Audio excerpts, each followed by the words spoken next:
I don't know who created Pokemon Go, but I'm trying to figure out how we get them to have Pokemon go to the polls. Now, more than ever, Democrats need Hillary Clinton. By Douglas E. Schoen. The views expressed by contributors are their own and not the view of the Hill. Folks, Hillary 2024, it's happening. I just want everyone to get ready. I want everyone to brace for impact. Put your fucking seatbelts on. Because it's happening. We're getting in. Earlier this year, I co-authored a piece for the Wall Street Journal that argued that a perfect storm in the Democratic Party is making a once unfathomable scenario, a comeback for Hillary Clinton in 2024, highly plausible. Folks, it's happening. The consent is being manufactured. It's happening. Is this article recent? It's from yesterday. Our reasoning was that President Biden's low approval ratings, doubt about his capacity to run again, Vice President Harris's unpopularity, and the absence of another strong Democrat to lead the ticket have created a leadership vacuum within the party that only Clinton, an experienced and politically savvy change candidate, can fill. Change candidate? A change candidate? You know, in 2016, when I think who's going to be the most likely to bring about change, Bernie Sanders or Hillary Clinton, the answer, Hillary Clinton. In light of the Supreme Court's decision to overturn Roe v. Wade, upending decades of precedent and revoking a constitutional right that many American women have enjoyed for half a century, the case for Clinton's candidacy is even clearer. I don't know why I'm giving this guy like a weird fucking accent, but I'm just having fun with this. Regardless of one's own political affiliation or opinion of Clinton, the country knows her as an experienced... Is that true? What? The country knows her as an experienced politician and a champion of women's rights. What? Do they? I mean, Hillary Clinton didn't support gay women's right to marry each other until 2013. What about gay women? Hillary Clinton comes out every once in a while to remind everyone that trans women don't really count and that we shouldn't really bother wasting our time fighting for trans rights. So what women's rights is she a champion of? What about all the women in Haiti? Am I right, people? I don't know like where they get this shit from, personally. From her declaration at the United Nations in 1995 that women's rights are human rights, to being the first woman nominated by a major party's candidate for president in 2016, she offers the exact type of leadership that the Democratic Party deeply needs. I don't know, man. I'm gonna say I doubt this one. Like, if we want to get a woman to run for president, like, let's draft someone like Katie Porter, AOC. Let's get Cori Bush in there. Fuck it. Like, there's so many better women that could run for president than Hillary goddamn Rodham. Jesus. Whether or not party leaders will admit it, Democrats know they need to move on from Biden if they want to stay in the White House in 2024. That I agree with. So this is the thing about all this that really is the underscoring of all of this Hillary Clinton bullshit. And this is why I like talking about it. Is because literally everybody literally everybody knows. There's a poll I did yesterday. 71% of Americans don't want Biden to run again. That's crazy. That's crazy. Everybody knows Biden is garbage. But, again, Americans, and especially American voters, have no power in this country. You think your vote matters? I mean, I'm not saying you shouldn't vote. I think everyone should vote. If everyone did vote, I think our country would be in a little bit of a better shape right now. But again, there have been polls that say around only 10 to 20% of eligible voters vote in primary elections. Why? Well, because they're fucking stupid. That's why. Americans are fucking stupid. They're dumb motherfuckers, right? So, that being said, Americans don't really get to choose who the parties like to throw at our face. Joe Biden lost the first 3 primaries, and then everyone just was like, oh fuck, oh shit, dropped out and endorsed him at the last minute. Right? That's how he became the nominee. So my question is are the people around Biden strong enough or brave enough to get him to fuck off? I personally don't think so. I don't think we're going to get Biden to fuck off. I really don't.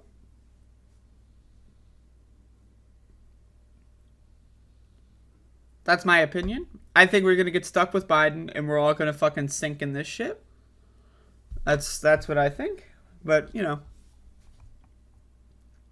the stakes are too high for Democrats to remain on this slowly sinking ship. I agree. Though I disagree with the conclusion that we got to vote for fucking Hillary Clinton. You know what I mean? I agree that we're on a sinking ship. But I disagree that Hillary Clinton is the way to get out. That's not the lifeboat. Democrats are headed for a blowout loss in November, even worse than in 1994 and 2010, the 2 worst midterm election years for the party in recent history, when they lost 53 and 63 seats, respectively, blah, blah, blah. I don't know if that's true, though.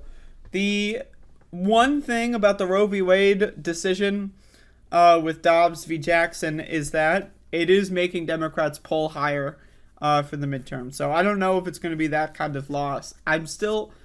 I'm hopeful that it's not. I'm hopeful that Democrats can maintain the House and the Senate, but I'm not. I don't feel good about it. I'm not brave, or I'm not. I don't know. I need more coffee, but I'm not feeling that.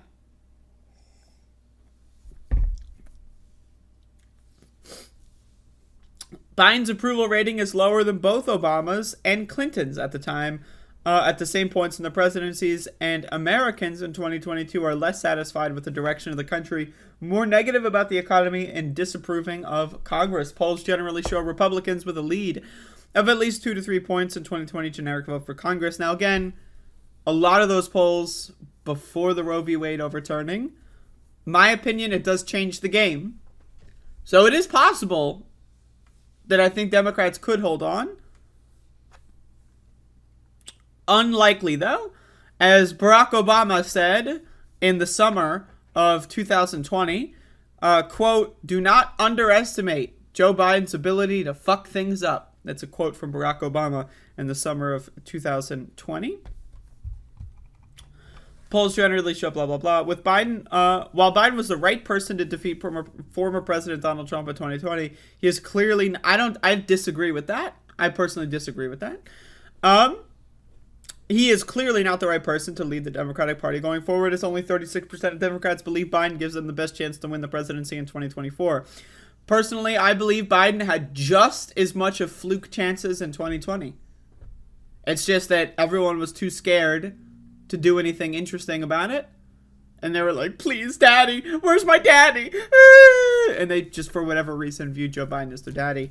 But again, only 10 to 20% of Americans even vote in primary elections because this fucking country sucks.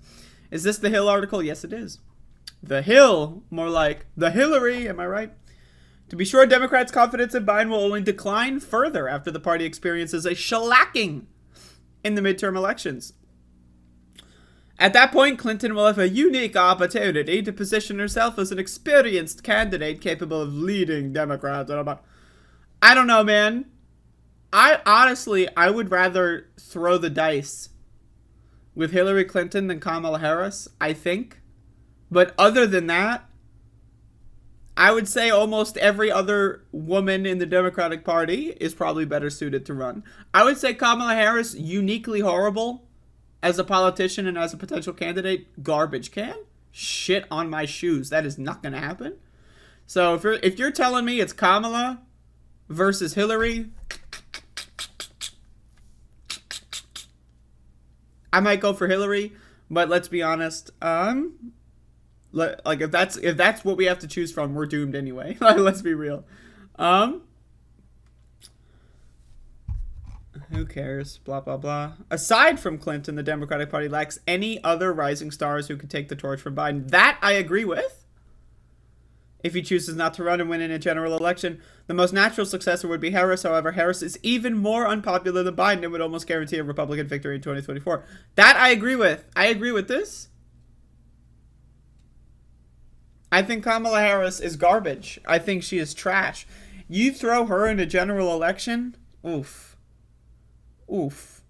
That's going to be looking like the goddamn 1980 election, let me tell you. That's not going to be looking so good. Oof. Ultimately, Clinton is the only prominent Democrat with the experience, I don't know what that means, the campaign infrastructure, and the political know-how, and the proven track record who can win a general election. No. If Democrats want a chance at winning the presidency in 24, Clinton is now more than ever their best chance. No, I'm going to go ahead and disagree with that. Better than Kamala? Sure. Maybe. That's debatable, and I would love to have that debate. But I don't know, man. But the reason why I want to talk about this is because, again, you're seeing a lot of people do this Hillary Clinton 2024 bullshit. It's popping up everywhere. Personally, I think this is the reverse Pied Piper strategy. In the same way that Hillary Clinton wanted Donald Trump to be the nominee because that campaign thought that Trump would be the easiest to run against. I think there's a lot of rich motherfuckers that are putting a lot of money in these people's pockets to promote and advertise the idea that Hillary Clinton should run in 2024. One, to fracture the Democratic Party away from supporting Biden, which is already, that's all, it's already happening, right? So, but two, to manufacture consent for someone who's a known loser. That's my prediction. That's how I think this is going to go down. That being said, I do think Hillary Clinton would be a better candidate than Kamala Harris. I do. I genuinely do. I think that. But that is more to say about Kamala Harris being garbage than anything else. But